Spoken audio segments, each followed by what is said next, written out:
Lovely lovely ബാബുരാജിൻ്റെ കഥാപാത്രത്തിൻ്റെ പരിപാടി എന്ന് പറഞ്ഞാൽ ഫുൾ ടൈം ടൂറ് കക്കൂസിൽ പോകുക. അതായത് വേറെ ആർക്കും കക്കൂസ് പോകാൻ കഴിയില്ല. മാത്യൂസും മണിനേച്ചയും മത്സരിച്ച് ഉറപ്പിക്കുക.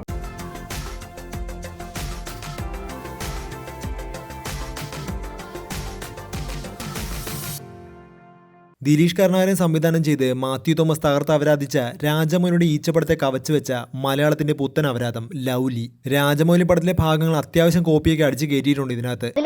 അതിലെ ആനിമേറ്റഡ് ക്യാരക്ടറായിട്ടുള്ള ഈച്ചയുടെ അതേ പകർപ്പാണ് ഈ കഴിഞ്ഞ ഇടയ്ക്ക് മെയ് 16 പുറത്ത് ഇറങ്ങിയിട്ടുള്ള മലയാള സിനിമ ലവ്ലിയിലെ ഈച്ച എന്നുള്ളതാണ്. അപ്പോൾ കോണ്ടം കൊടുത്ത് ജയിലിൽ പോയി ഈച്ചയെ പ്രണയിച്ച നായകന്റെ കഥനകഥ കാണുവാൻ നിങ്ങളെ ഞാൻ ചാനലിലേക്ക് ക്ഷണിക്കുന്നു. അപ്പോൾ നമ്മുടെ ബോണി ചെക്കൻ പഠിത്തമൊക്കെ കഴിഞ്ഞ് പുല്ലും വെട്ടി നടക്കുകയാണ്. ചെക്കന് കാനഡയിലൊക്കെ പോകണമെന്നാണ് ആഗ്രഹം. കുട്ടികൾക്ക് വേണ്ടിയുള്ള പടമാണ്, 3D പടമാണ് എന്നൊക്കെ പറഞ്ഞിട്ട് പടം മുഴുവൻ ഫുൾ വെള്ളമടിയും സിഗരറ്റ് വലിയും അവിഹിതവുമാണ് നടക്കുന്നത്.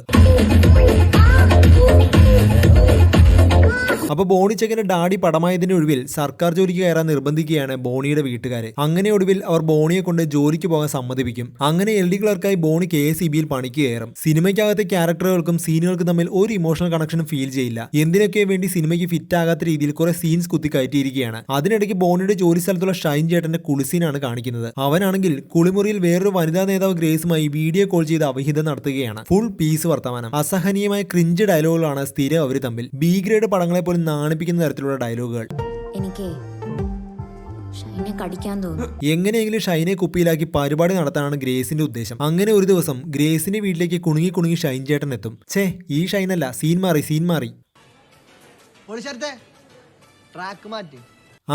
ഈ ഷൈൻ ചേട്ടൻ. പക്ഷെ നമ്മുടെ ഷൈൻ ചേട്ടൻ ഗ്രേസിനെ കണ്ട് പേടിച്ച് പറിച്ച് കോണ്ടം മേടിച്ചിട്ടില്ലെന്നും പറഞ്ഞ് അവിടെ നിന്ന് ഓടി രക്ഷപ്പെടും. സംഗതിയാണ് പേടിച്ചോടിയതാണ്. പിന്നെ ഈ പടത്തിലെ വേറൊരു അപരാധമാണ് മനോജേട്ടനാണെങ്കിൽ ഒരു ജഡ്ജിയാണ്. അങ്ങേരുടെ മെയിൻ പണി എന്തെന്നാൽ ബാർ അസോസിയേഷനിലെ ബാറിലിരുന്ന് വെള്ളം അടിക്കുക, ഫുൾ ടൈം തിന്നോണ്ടിരിക്കുക, പിന്നെ ഭാര്യ ഉണ്ടായിക്കൊണ്ടിരുന്ന ഭക്ഷണത്തെ കുറ്റം പറയുക. കൂടാതെ വളർന്നു കഴിയുമ്പോൾ 2 മീറ്റർ നീളവും 100 കിലോയോളം തൂക്കവും വരുന്ന കുഞ്ഞരാപ്പായ്മ മീനിനെ വീട്ടിലെ 2.5 അടി ടാങ്കിൽ പിടിച്ചിട്ട് വളർത്തുക. അങ്ങനെ ഒരു ദിവസം നമ്മുടെ ഗ്രേസ് വന്ന് KSEB ഓഫീസിലിരുന്ന് ഷൈൻ ചേട്ടനുമായി ഒരു മര്യാദയും ഇല്ലാതെ ഫ്ലർട്ടിംഗ് തുടങ്ങും. കഴിഞ്ഞ ദിവസം കോണ്ടമില്ലെന്നും പറഞ്ഞ് ഷൈൻ ഓടിപ്പോയില്ലേ, അത് ഞാൻ മേടിച്ചെന്നും പറഞ്ഞ് ഗ്രേസ് ബാഗ് തുറന്ന് സാധനം കാണിക്കും. ചേച്ചി വേറെ മൂടില്ല. അത് കണ്ടതും ഷൈൻ ചേട്ടന്റെ മനസ്സിൽ വീണ്ടും ലഡു പൊട്ടും ഗൈസ്. ആവേശം മൂത്ത് തുറന്ന ബാഗ് അടയ്ക്കാതെ അവിടെ നിന്ന് പോകാൻ പോയ ഗ്രേസിന്റെ ബാഗിൽ നിന്നും സാധനങ്ങളെല്ലാം നിലത്ത് വീഴും, കൂടെ കോണ്ടം പാക്കറ്റും. നിലത്ത് വീണ സാധനം കണ്ടപ്പോൾ സ്ട്രോബെറി ഐസ്ക്രീം മിക്സ് ആണെന്ന് കരുതി അതെടുത്ത് ചേച്ചിക്ക് കൊടുത്തതും സ്ത്രീത്വത്തെ അപമാനിച്ചു എന്നും പറഞ്ഞ് എല്ലാവരും കൂടി ബോണി മോനെതിരെ കേസ് കൊടുക്കും. അങ്ങനെ പോലീസ് അവനെ പിടിച്ച് ജയിലിലിടും. ചെക്കന്റെ പ്രായം പോലും നോക്കാതെ എന്താണ് സംഭവിച്ചതെന്ന് മനസ്സിലാക്കാതെ ഒരുത്തിനെ പിടിച്ച് റിമാൻഡ് ചെയ്യുന്ന ഒരു പൊട്ടൻ ജഡ്ജി. നീ കോണ്ടം കൊടുത്തോ? വേറൊന്നും ഇങ്ങോട്ട് പറയണ്ട. നീ കൊടുത്തോ ഇല്ലയോ? കൊടുത്തു. പോട്ടെ പുല്ലെന്നും പറഞ്ഞ് ബോണിമോൻ പോയി ജയിലിൽ കിടക്കും. ആദ്യമായിട്ടാണ് കോണ്ടം കൊടുത്തതിന് ജയിലിൽ പോയി കിടക്കുന്ന നായകനെ കാണുന്നത്. പിന്നെ ജയിലെന്നൊക്കെ പറഞ്ഞാൽ ഏതോ സ്കൂളിനെ മോഡിഫൈ ചെയ്ത സാധനം. ജയിലിൽ വെച്ച് ബോണി പരിചയപ്പെട്ട പാച്ചൻ കൊടൂര ഗാങ്സ്റ്ററായ വടക്കോട്ട് സൈമനെ പരിചയപ്പെടുത്തി കൊടുക്കും. അപ്പോഴേക്കും സൈമൺ ഗ്യാങ് മെമ്പേഴ്സുമായി സ്ലോ മോഷനിൽ അങ്ങ് നടന്നു വരികയാണ്.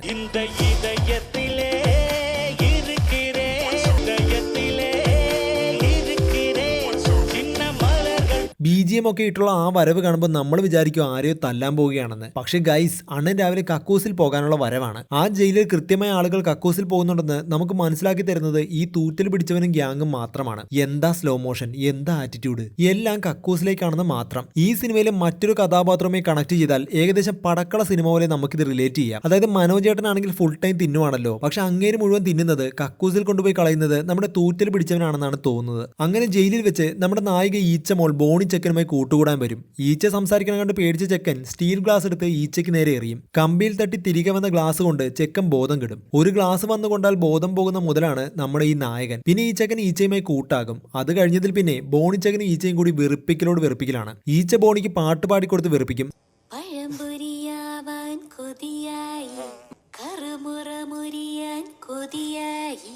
നമ്മളെ ഒരു വീഡിയോ സോങ്ങിന് കൊണ്ടുപോയി വെറുപ്പിക്കും. ബോണി ഈച്ചയ്ക്ക് വീട് പണിത് വെറുപ്പിക്കും.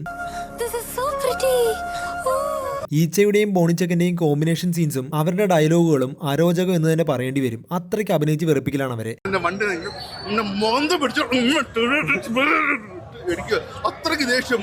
പിന്നെ തൂറ്റലാണെങ്കിൽ കക്കൂസിലേക്ക് പോകുന്ന ടൈം വരെ ക്ലോക്കിൽ നോക്കി മനസ്സിലാക്കാൻ ഈച്ചപ്പെണ്ണിനറിയാം.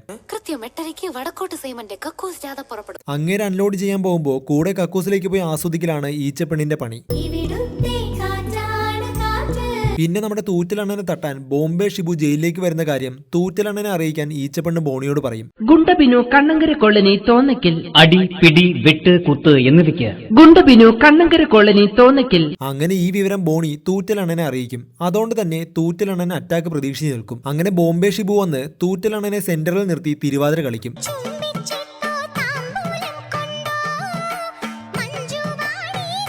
അതിനിടയിൽ അവര് തമ്മിൽ എന്തൊക്കെയോ ആർക്കും മനസ്സിലാകാത്ത ഡയലോഗുകൾ അടിച്ചോണ്ടിരിക്കും.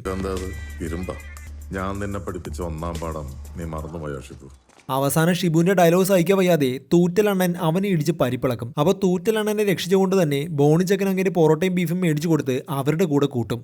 പൊറോട്ട ഇറച്ചി മേടിക്കൽ അല്ലാതെ പൊറോട്ട ഇറച്ചി മേടിക്കൽ മനുഷ്യനല്ലേ പുള്ളേ.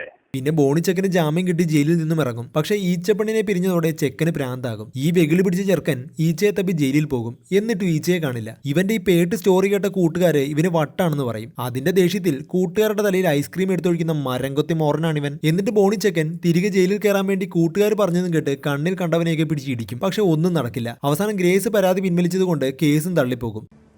അപ്പൊ നിങ്ങൾക്ക് ഈ കേസുമായി മുന്നോട്ട് പോകാൻ താല്പര്യമില്ലേ? ഇല്ല. നിരാശയിലായി പ്രാന്തായി നടന്ന ബോണിച്ചക്കനോട് ജയിലിൽ കയറാൻ കൂട്ടുകാർ ഓരോ ഐഡിയ പറയും. ബോണിക്കോ ബോധമില്ല, പറയുന്ന കൂട്ടുകാർക്കോ ഒട്ടും ബോധമില്ല. മറ്റേ ഈ കോണ്ടം കൊടുത്ത് പീഡിപ്പിച്ച വനിതയില്ലേ, അവളെ നീ ശരിക്കും അങ്ങോട്ട് പീഡിപ്പിക്കും. അപ്പോൾ ഐഡിയ കേട്ടതും ഒരു ഭാവഭേദവും ഇല്ലാതെ കാണിക്കാൻ പോകുന്നത് ശുദ്ധ പോക്രിത്തരമാണെന്ന് പോലും മനസ്സിലാക്കാതെ ബോണിച്ചക്കൻ നേരെ ഗ്രേസിന്റെ ഫ്ലാറ്റിലേക്ക് ചെല്ലും. ആരടാ ഇതിന്റെ സ്ക്രിപ്റ്റ് എഴുതിയത്? പിള്ളേർക്ക് കൂടിയുള്ള പടമല്ലേ ഡയറക്ടർ സാറേ, അതിന്റെ അകത്താണോ ഇമാതിരി അപരാധം കാണിക്കുന്നത്? അപ്പോൾ ഫ്ലാറ്റിൽ ചെന്ന ചെക്കൻ കാണുന്നത് ഗ്രേസ് ഷൈനും തമ്മിലുള്ള അവിഹിതമാണ്. അപ്പോൾ ആ വഴിയും അടഞ്ഞത് കണ്ട് ഡാർക്കായി കിളിപോയ ബോണിച്ചക്കൻ നട്ടുച്ചയ്ക്ക് പുല്ലില്ലാത്ത സ്ഥലം നോക്കി പുല്ല് വെട്ടും. അങ്ങനെ ഈച്ചവരാതം തീർന്നു എന്ന് നമ്മൾ വിചാരിക്കുമ്പോൾ ഈച്ചപ്പെണ്ണ് വീണ്ടും എത്തും. എങ്ങനെ ഇവിടെ എത്തിയെന്ന് അവൻ ചോദിച്ചതും ഈച്ച പറയും, മണിയന്ത്രത്തിനുള്ള ബസ് ഓടിച്ചു, എനിക്കാണെങ്കിൽ ടിക്കറ്റ് എടുക്കണ്ടല്ലോ. നിനക്കറിയാമോന്ന് എനിക്കറിയില്ല, എനിക്കറിയാമോന്ന് നിനക്കും അറിയില്ല. പരസ്പര ബന്ധമില്ലാത്ത എന്തോ ഈച്ച പറഞ്ഞിട്ടും വലിയ തമാശ എന്തോ പറഞ്ഞതുപോലെ കുത്തിയിരുന്ന് ചിരിക്കുകയാണ് ബോണിച്ചക്കൻ. ഇവൻ ഏതടാ? ഈച്ചപ്പെണ്ണിന്റെ ഇവന്റെ വെറുപ്പിക്കൽ കണ്ട് സഹിക്ക വയ്യാതെ ദേ ഈ ആശാൻ വന്ന് ഈച്ചക്കിട്ട് ഒരു അടി കൊടുക്കും. അതോടെ ഈച്ച തീർന്നെന്ന് നമ്മൾ വിചാരിക്കും. അതോടെ ഉള്ള കിളി മുഴുവനും പോയ ബോണിച്ചക്കൻ ആശാനെ പിടിച്ച് പൊട്ടിക്കും. ആശാനാണെങ്കിൽ ഏതോ പാത്രമെടുത്ത് ചെക്കന്റെ തലക്കടിച്ച് ബോധം കെടുത്തും. ആ സമയത്താണ് ചത്തെന്ന് വിചാരിച്ച ഈച്ചപ്പെണ്ണിന് ജീവൻ വെക്കുന്നത്. അതോടെ അത് പറഞ്ഞു ചെന്ന് ബോണിച്ചക്കനെ വിളിക്കും. എന്നിട്ട് എന്തുകൊണ്ട് അയാൾ എന്നോട് പറഞ്ഞില്ല?